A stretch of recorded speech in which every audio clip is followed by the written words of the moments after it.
चेपॉक का वो पुराना शोर आज भी आईपीएल फैंस की कानों में गूंजता है। चेन्नई सुपर किंग्स को आखिरी 2 ओवर में 40 रन चाहिए होते थे, लेकिन स्टैंड में बैठे लोग फिर भी उस उम्मीद में थे कि टीम जो है ये मैच निकाल लेगी। इसके पीछे की वजह क्या थी? इसके पीछे की वजह थी कि क्रीज पर एक साउथ अफ्रीकन प्लेयर था जिसकी बैक स्विंग ऐसी थी कि गेंद उस पर कनेक्ट होते ही अक्सर स्टेडियम के बाहर मिलती थी। नाम था एल्वी मॉकल। वो प्लेयर जिसे लोग सिर्फ ऑलराउंडर नहीं कहते थे, बल्कि धोनी का सबसे भरोसेमंद फिनिशर भी कहते थे। आज के टी20 क्रिकेट में जब हर टीम फिनिशर ढूंढ रही है, तब पुराने फैंस को एल्वी मॉकल की याद और ज़्यादा आती है, क्योंकि वो सिर्फ बड़े शॉट्स नहीं मारते थे, वो मैच का डर ही खत्म कर देते थे। आज के दिन किस्सा क्रिकेट में बात उस प्लेयर की जिसे अपने देश यानी कि साउथ अफ्रीका ने नहीं बल्कि इंडिया ने दिल खोलकर अपनाया था। एल्वी मॉकल की कहानी साउथ अफ्रीका के वेरिनगिंग शहर से शुरू होती है। जोहान्सबर्ग से करीब 70 किलोमीटर दूर वो इलाका जहां क्रिकेट किसी एकेडमी से नहीं, घर के आंगन से निकलता था और गलियों से निकलता था। उनके पिता अल्बर्ट मॉकल खुद एक अच्छे क्रिकेटर रहे थे और वो उनके कोच भी थे। घर में 3 भाई थे, मलान, एल्बी और मॉर्ने मॉकल, और तीनों की जिंदगी की सबसे बड़ी चीज क्रिकेट ही थी। दिन खत्म होने के बाद भी खेल खत्म नहीं होता था। रात में ड्राइववे क्रिकेट चलता था। टेनिस बॉल को गीला करके तेज बाउंस निकाला जाता था। बाहर लाइट्स जलती थी और घंटों तक ये मैच चलता रहता था। एल्बी ने खुद एक इंटरव्यू में बताया था कि कई बार होमवर्क स्कूल जाने से ठीक पहले पूरा होता था, क्योंकि वो लोग रात भर क्रिकेट खेलते रहते थे। और वही बैकयार्ड क्रिकेट बाद में दुनिया के सबसे बड़े टी20 फिनिशर्स में से एक तैयार करने वाला था। बचपन से ही एल्वी का स्टाइल सबसे अलग था। ठीक ठाक कद, मजबूत कंधे और गेंद को दूर मारने की ताकत। लेकिन वो सिर्फ ताकत वाले प्लेयर नहीं थे। उनके बड़े भाई मलान ने एक बार कहा था कि एल्वी बचपन से बहुत शांत और सोचने वाले इंसान थे। मॉर्ने मॉर्कल जहां मजाक किया करते थे, एल्वी वहां चुपचाप खेल को ऑब्जर्व किया करते थे। स्कूल में उन्होंने 6 साल की उम्र में ही अंडर 11 टीम के लिए खेलना शुरू कर दिया था। उस दौर में शेयर्ड क्रिकेट किट्स ज़्यादा राइट हैंडर्स के लिए होती थी, लेकिन एल्वी लेफ्ट हैंडर थे, इसलिए उन्हें कई बार चीज़ें एडजस्ट करनी होती थी। धीरे धीरे उनके खेल से इम्प्रेस होकर घर वालों ने उनके लिए पहला बल्ला खरीदा था। साउथ अफ्रीका का डोमेस्टिक क्रिकेट आसान नहीं था। वहाँ हर लेवल पर कंपटीशन इतना ज़्यादा था कि प्लेयर्स भी सालों तक मौका नहीं पाते थे। एल्वी ने शुरुआत में ट्रांसपॉल अंडर 19 टीम के लिए खेला। ग्रीम स्मिथ उनके ओपनिंग पार्टनर हुआ करते थे, लेकिन आगे बढ़ने के लिए सिर्फ टैलेंट काफ़ी नहीं था, काफ़ी मेहनत की भी ज़रूरत थी। तभी ईस्टर्न्स की टीम से उन्हें बुलावा आया। कोच रे जेनिंग्स ने उन्हें बुलावा भेजा और एल्वी ने बिना देरी किए वहां जाने का फैसला किया, और यही फैसला उनके करियर का टर्निंग पॉइंट बना। उनका फर्स्ट क्लास डेब्यू अक्टूबर 1999 में हुआ। मैच मुश्किल था, टीम पूरे दिन फील्डिंग करती रही, और फिर जब बैटिंग की बारी आई तो पूरी टीम कोलैप्स हो गई।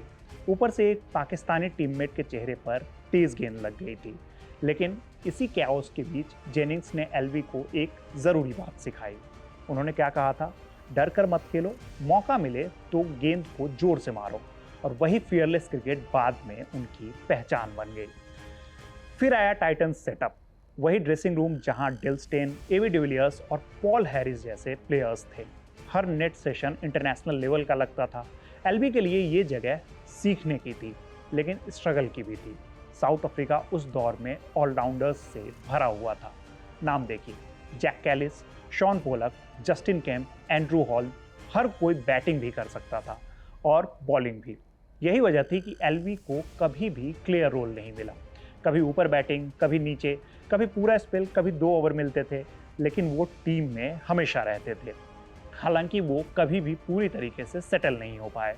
2004 में उन्हें न्यूजीलैंड के खिलाफ ओडीआई डेब्यू करने का मौका मिला, लेकिन इंटरनेशनल करियर कभी भी उतना आगे नहीं बढ़ पाया जितनी उनसे उम्मीद की जा रही थी। साउथ अफ्रीका उन्हें अगले लांस क्लूजनर या फिर शॉन पोलक की तरह देखना चाहता था। प्रॉब्लम यही थी, लोग उन्हें एल्वी मॉकल की तरह देखने को तैयार ही नहीं थे। हर पारी कंपैरिजन के नीचे दब जाती थी।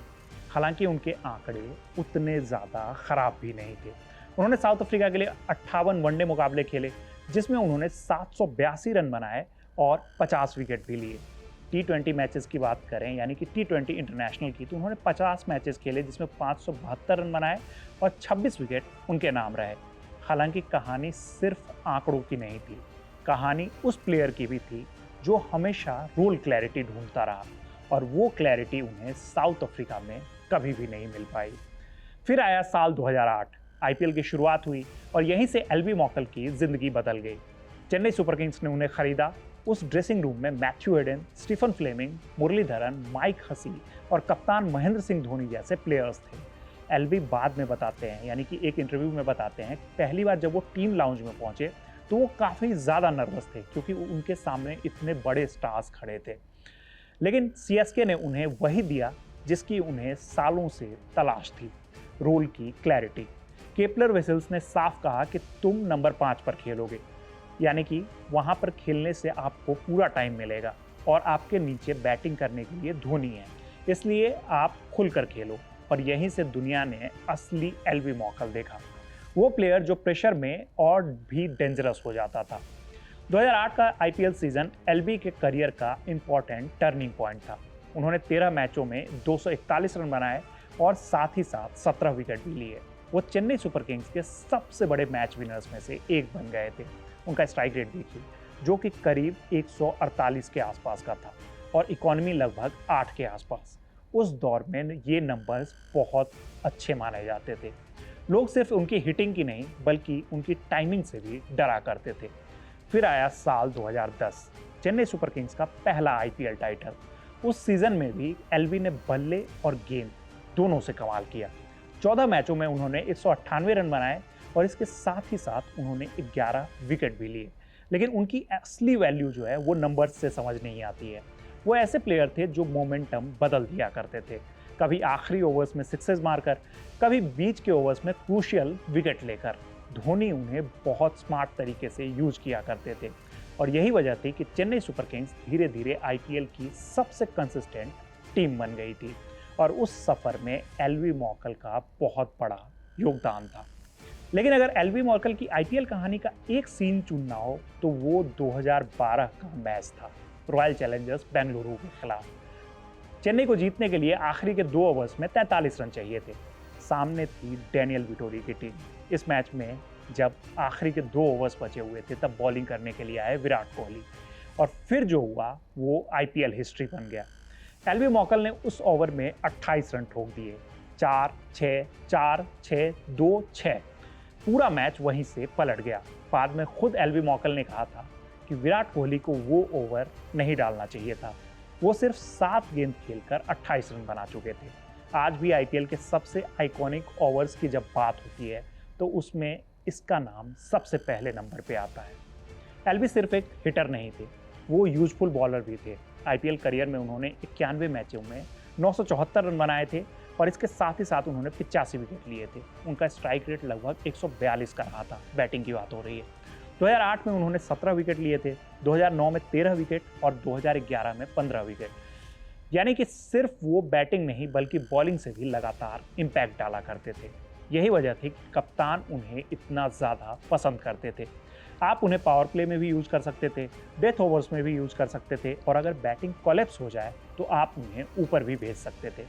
इंटरनेशनल क्रिकेट में हालांकि ट्रॉफी उनके हाथ कभी भी नहीं लगी। उन्होंने 5 बार T20 वर्ल्ड कप खेला। हर बार साउथ अफ्रीका अच्छी टीम लेकर गया, लेकिन ट्रॉफी कभी भी उनके हाथ नहीं लगी। खुद एल्बी ने कहा कि ये फेलियर जो है उन्हें हमेशा हॉन्ट करेगा, खासकर 2009 और 2014 के T20 वर्ल्ड कप। लेकिन इसके बावजूद T20 क्रिकेट में उनकी रिस्पेक्ट कम नहीं हुई, क्योंकि फ्रेंचाइजीज जानती थी कि प्रेशर सिचुएशन में एल्बी कितने ज़्यादा यूजफुल है। यही वजह थी कि चेन्नई सुपर किंग्स के अलावा उन्होंने royal Challengers Bengaluru, Delhi Daredevils और राइजिंग पुणे जैसी टीम्स के लिए भी खेला। कुल मिलाकर उन्होंने 319 T20 मैच खेले, जिसमें उन्होंने 4248 रन बनाए और 248 विकेट भी उनके नाम रहे। और ये नंबर्स बताते हैं कि वो सिर्फ एक आईपीएल स्टार नहीं बल्कि ग्लोबल T20 स्टार थे। तो ये थी एलवी मॉकल की कहानी। ये कहानी आपको कैसी लगी हमें कमेंट बॉक्स में ज़रूर बताइएगा, और साथ ही साथ एलवी मॉकल को लेके आपकी सबसे प्यारी याद क्या है वो भी हमें कमेंट बॉक्स में ज़रूर बताइएगा। मेरा नाम है रविराज और इस वीडियो को शूट किया है नकुल ने। देखते रहिए कड़क। धन्यवाद।